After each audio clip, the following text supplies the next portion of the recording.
Hello दोस्तों, तो फिर से स्वागत है आपका द प्रीकर्सर की वीडियो सीरीज में। लास्ट वीडियो में हम लोग ने बॉडी लैंग्वेज के बारे में बात की। कुछ कुछ चीज़ें हमने कवर करी कि बॉडी लैंग्वेज होती क्या है। जब भी नॉन वर्बल कम्युनिकेशन की बात करते हैं, डायरेक्ट इंटरेक्शन की बात करते हैं, पब्लिक स्पीच की बात करते हैं किसी स्टेज पे, तो वो सारे स्पीच के वो सारे हिस्से जो नॉन वर्बली कन्वे होते हैं, जैसे कि आपके body gestures, hand movements, facial expression, आपका ड्रेसिंग सेंस और किस तरह से आप पूरा स्टेज कवर करते हैं, किस तरह से आप आई कांटेक्ट मेंटेन करते हैं ऑडियंस से या फिर सामने बैठे आदमी से जब हम इन पर्सन टॉक कर रहे होते हैं। तो ये सारी चीज़ें बॉडी लैंग्वेज में आती हैं। अब what is the importance of body language, हमने कंसिडर किया था कि जो कोई भी मैसेज कन्वे होता है, कोई भी इंफॉर्मेशन पास होती है, उसका जो इम्पैक्ट आता है, 70% इम्पैक्ट बॉडी लैंग्वेज से ही आता है। If the body language is not correct, फिर चाहे कितनी ही अच्छी वोकेबलरी यूज करो, कितना ही अच्छी स्क्रिप्ट यूज करो, वो उतनी डोमिनेट नहीं कर पाती और उसका इम्पैक्ट नहीं आता। आज की वीडियो में हम लोग बात करेंगे बॉडी लैंग्वेज के कितने तरह के टाइप्स होते हैं और उन्हें कैसे रीड करते हैं। तो अगर हम इम्पैक्ट की बात करें, जब मैसेज कन्वे हुआ उसका सामने वाले पे क्या इम्पैक्ट आया और सामने वाले ने कैसे उसको परसीव किया, जो इन्फॉर्मेशन दे रहा था। तो यहाँ पे एक स्पीकर हो गया और एक लिसनर हो गया।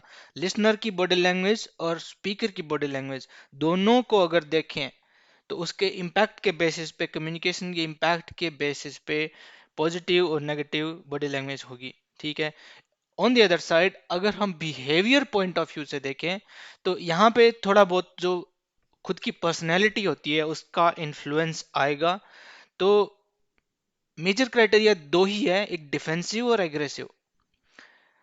तो सबसे पहले हम इम्पैक्ट ऑफ कम्युनिकेशन के बिना पे बात करते हैं कि जो बातचीत हो रही है उसका इम्पैक्ट कैसा आ रहा है। ठीक है। तो अगर हम पॉजिटिव बॉडी लैंग्वेज की बात करें तो एक बेस्ट एग्जांपल होता है कॉमेडी शो। जो कॉमेडियन होता है स्टेज पे, ही इज क्रैकिंग जोक्स, बहुत अच्छे अच्छे जोक्स मार रहा होता है, और जो ऑडियंस होती है वो भी फुल एनर्जी में होती है उस इंफॉर्मेशन को रिसीव करने के लिए। दोनों की बहुत ही पॉजिटिव बॉडी लैंग्वेज होती है और माहौल अलग ही बनता है। अगर मैं नेगेटिव बॉडी लैंग्वेज की बात करूं तो आप इमेजिन करो एक बहुत ही ज़्यादा बोरिंग क्लासरूम जहाँ पे स्टूडेंट बैठे हुए हैं, टीचर कुछ पढ़ा रहा है, ना टीचर को पता है क्या पढ़ा रहा है, ना बच्चों को कुछ समझ में आ रहा है। दोनों की नेगेटिव बॉडी लैंग्वेज और उस कम्युनिकेशन का जो इम्पैक्ट है बहुत ही हल्का पड़ रहा है। तो ये तो दोनों एक्सट्रीमिटीज हो गई एंड टू एंड। बाकी पॉजिटिव नेगेटिव हो भी सकता है कि अगर if teacher is trying to be very good, audience की बॉडी लैंग्वेज नेगेटिव है, या फिर स्पीकर की बॉडी लैंग्वेज नेगेटिव है, audience is trying to be positive, but at the end of the day it depends on the impact of communication. अगर हम behaviour की बात करें तो दो दो तरह की मेजर कैटेगरीज बनती हैं, डिफेंसिव, एग्रेसिव। और हम, जैसे मैं बता रहा था, अगर पर्सनैलिटी के बेसिस पे बात करें तो ये फिर से इनको थोड़ा सा और डिस्कस करने के हिसाब से ये पैसिव हो सकती है, पैसिव एग्रेसिव हो सकती है, एक टिपिकल एग्रेसिव बॉडी लैंग्वेज हो सकती है, और थोड़ी सी supportive kind of assertive kind of body language भी हो सकती है। ये इनकी डेफिनेशन में जाएंगे तो इट वुड बी थोड़ा सा डिफिकल्ट कि हम नहीं समझ पाए। तो हम एक एग्जांपल लेते हैं। ठीक है। एक क्लासरूम में जो फर्स्ट बैच होती है, वहाँ पे दो बच्चे आते हैं बैठने के लिए। अभी आ, खाली है वो बैच। ठीक है। तो अगर एग्रेसिव बॉडी लैंग्वेज वाला बंदा आया, उसने देखा एक बंदा पहले से बैठा हुआ है, तो वो बोलता है कि नहीं, इस सीट पे तो मुझे बैठना है और मैं ही बैठूंगा। तो उसका बॉडी लैंग्वेज हो गया एग्रेसिव। अब जो सामने वाला पर्सन है उसका बॉडी लैंग्वेज की पॉसिबिलिटीज देखिए। अगर उसकी सपोर्टिव या असर्टिव बॉडी लैंग्वेज है तो बोलेगा ठीक है, कोई प्रॉब्लम नहीं, दो सीट है, एक पे तुम बैठ जाओ, एक पे मैं बैठ जाता हूं। तो यहाँ पे उस बंदे को पता है कि उसके राइट्स क्या है, बट स्टिल वो सामने वाले को सपोर्ट करने की कोशिश करता है। अगर वो पैसिव और aggressive kind of body language अगर उसकी, तो फिर वो बोलेगा नहीं, तुम यहाँ नहीं बैठ सकते, यहाँ मैं बैठूंगा और मेरा एक दोस्त आएगा वो बैठेगा, क्योंकि ये मैंने पहले आके जगह बुक कर ली थी, ऐसा। तो और जो fourth kind of body language क्या हो सकता है कि जैसे ही उसने अग्रेसिव बॉडी लैंग्वेज वाले बंदे ने उसको बोला कि इस सीट पे तो हम बैठेंगे, तो वो बोल देगा कि चलो ठीक है मैं पीछे जाके बैठ जाता हूँ। तो ये हो गई पैसिव बॉडी लैंग्वेज की, वो उन्हें गिव अप कर दिया जल्दी। तो वो उसकी पैसिव बॉडी लैंग्वेज हो गई।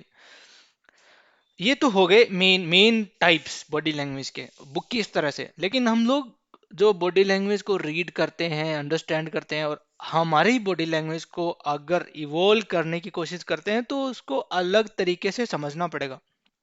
ठीक है। तो जो मोमेंट्स होते हैं, जो फीलिंग्स होती है, उनके बेसिस पे अगर हम देखें कि भाई कोई आदमी दुखी दिखाई दे रहा है, खुश दिखाई दे रहा है, गुस्से में है, इरिटेटेड है, इस कोई एक्सक्यूजेस बना रहा है, तो उसकी बॉडी लैंग्वेज किस किस तरह की होती है वो देखते हैं। तो सबसे पहले हैप्पी बॉडी लैंग्वेज, ये बड़ा इजी होता है अंडरस्टैंड में। एक स्माइल होती है चेहरे पे, एकदम खुला व्यवहार, ओपन बॉडी लैंग्वेज, हैप्पी। दूसरा वरिड, जब भी आदमी वरिड होगा तो उसकी बॉडी लैंग्वेज में ये चीजें काफी आम होगी, नीचे देखना, नेल बाइट करना, और एकदम ऐसे एंक्सियस सा फील करना। तो उसको देख के हम इजीली प्रेडिक्ट कर सकते हैं कि ये बंदा वरिड है।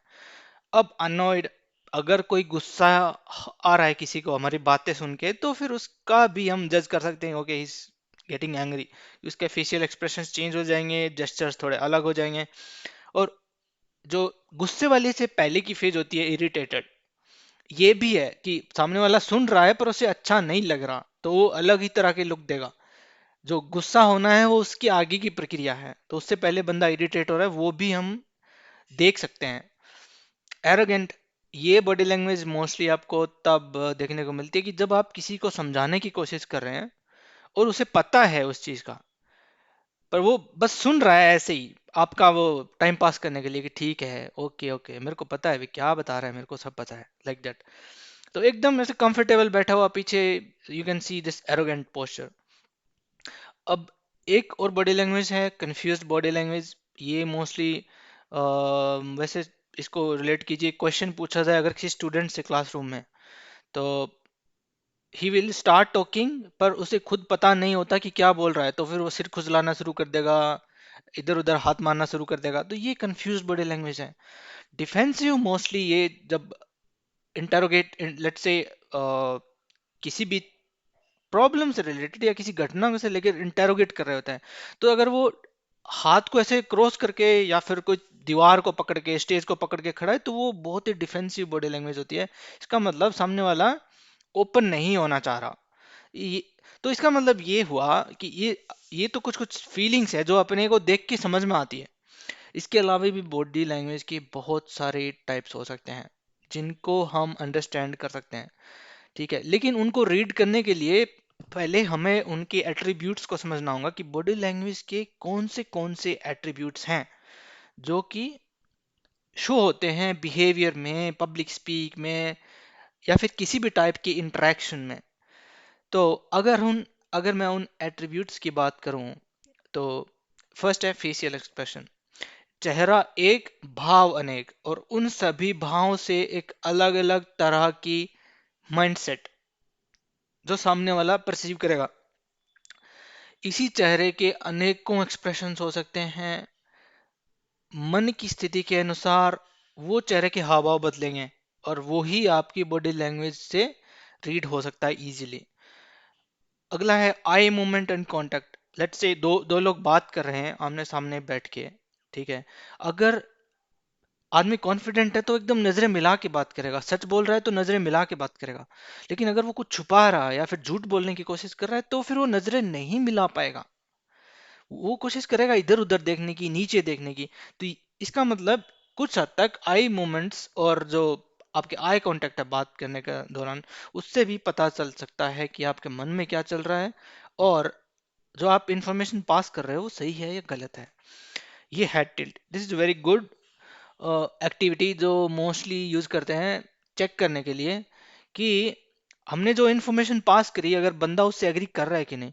एक स्टडी के हिसाब से ऐसा पाया गया है कि अगर स्टोरीज अलाइन हो रही होती है, जैसे कि one person is telling story to the another, अगर वो उसको हिट कर रही है, तो वो अपना एक गर्दन को थोड़ा साइड में झुका के एकदम फ्लो में जाएगा, ऐसा लगेगा कि एकदम पूरा रिदम में सुन रहा है, उसको सब समझ में आ रहा है। तो इससे हम, ये एक पॉजिटिव फीडबैक हो गया कि हाँ, जो चीज़ मैं उसको बता रहा हूँ उसे समझ में आ रही है।